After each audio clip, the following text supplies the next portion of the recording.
The best friends Mitch and Jack are driving along a deserted road in the middle of nowhere. Both are covered in blood and appear to be in a state of panic. During the drive, Mitch looks at a photograph of his daughter, Catherine, before looking toward a floating creature in the distance. Although the sight of the sinister-looking creature unsettles him, he decides not to say anything to Jack about it.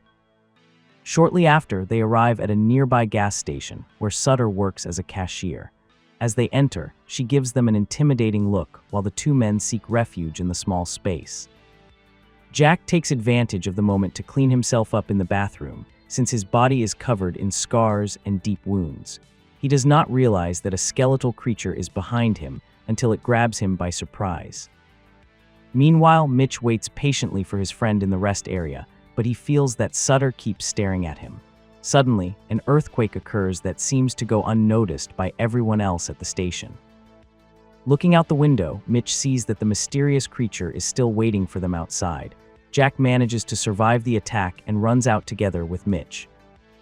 However, something strange happens. They arrive at the same gas station again, as if they were trapped in a loop. This phenomenon repeats several times, and in addition, more skeletal creatures begin to appear on the road.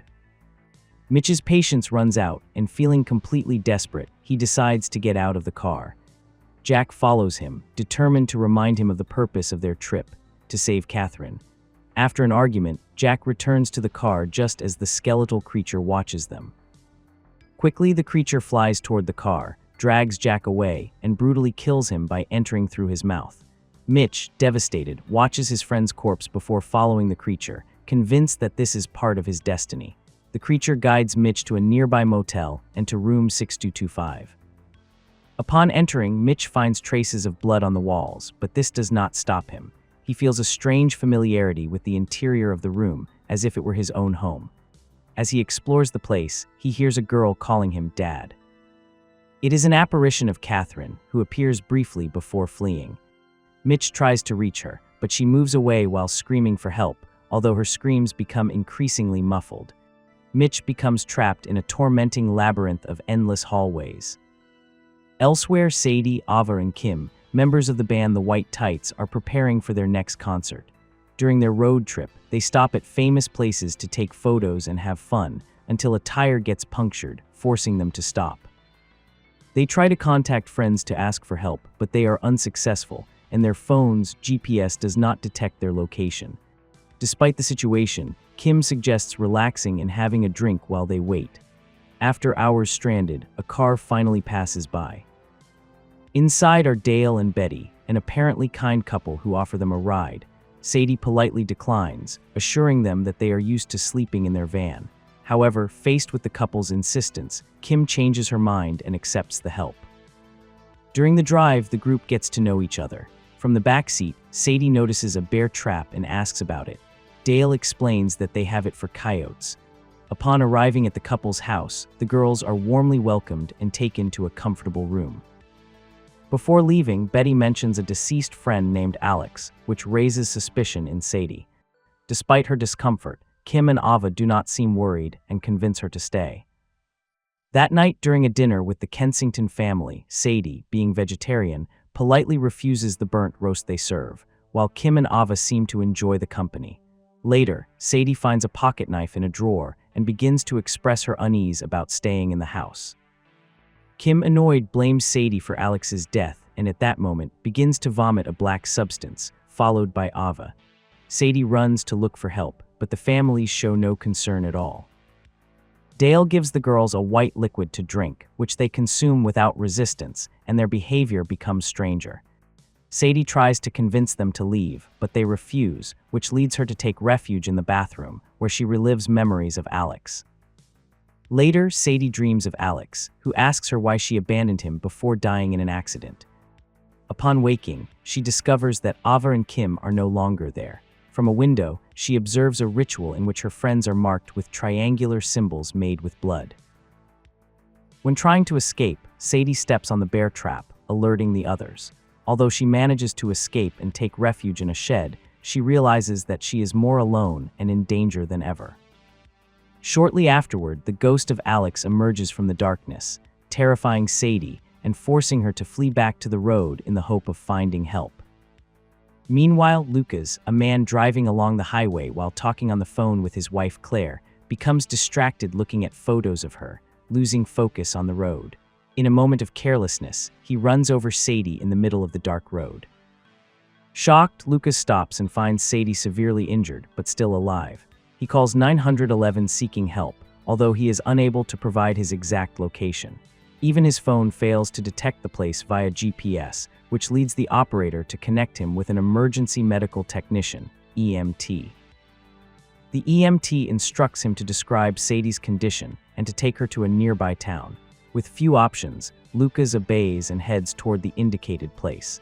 After traveling a long stretch of the unnamed road, he arrives at a seemingly abandoned local hospital. Carrying Sadie, he enters the deserted building while remaining in communication with the EMT by phone.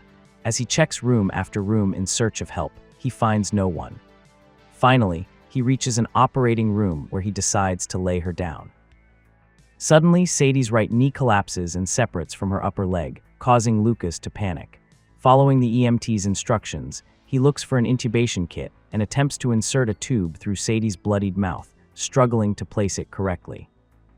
At that moment, a third voice interrupts the call, identifying himself as a professional surgeon. This new interlocutor orders him to perform manual compressions on Sadie's lungs to keep her breathing. Desperate, Lucas follows the instructions and makes an incision beneath the rib cage to access the young woman's lungs. However, this action ends up killing her. Lucas hears laughter through his headset, hangs up quickly, and realizes that he has been deceived. When he tries to leave the hospital, he discovers that all the doors are locked. Devastated by what he has done, he sits down in the hallway until his phone rings. Claire calls him, but to his surprise, another voice answers, the same one as the initial operators, who convince him to confess what happened.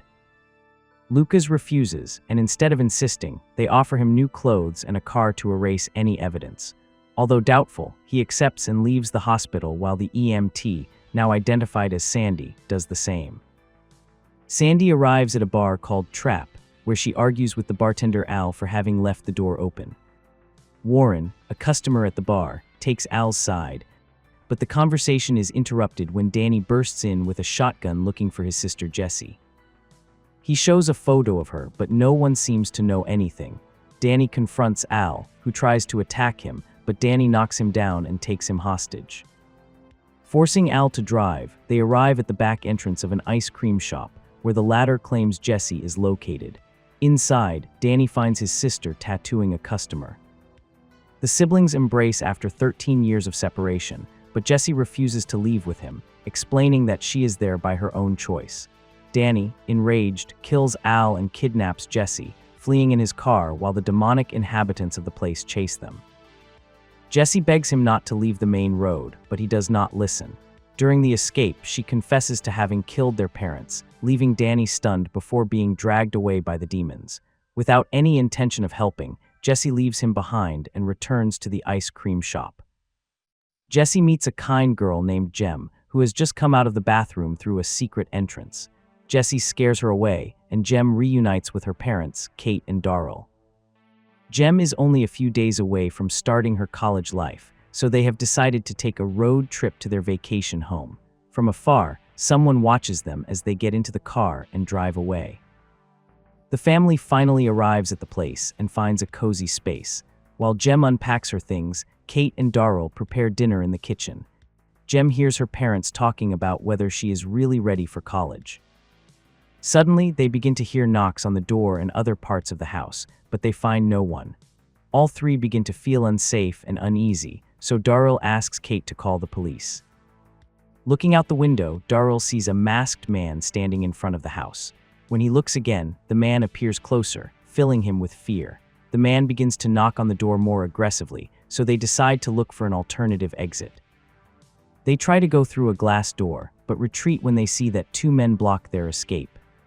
Inside the house, the lights go out, and the shadows of the intruders are projected onto the door. The men break in, and in the chaos, Darryl, Kate, and Jem are separated. Kate and Darryl hide behind a table, but the intruders find them and knock them unconscious. Meanwhile, Jem manages to hide in a closet without being detected. In the living room, the men confront Darrell, who realizes that he knows them. One of them whispers a secret about her husband to Kate, leaving her stunned. Darrell repeatedly asks for forgiveness while the men cruelly gag Kate, who is ultimately murdered in front of him. As Darrell cries, the car lights turn on and the horn sounds, drawing the intruders' attention. One of them goes out to check, but finds no one inside the vehicle. Upon returning to the house, Jem stabs him in the back and snatches the bat he was carrying. The other two men confront her outside and order her to leave.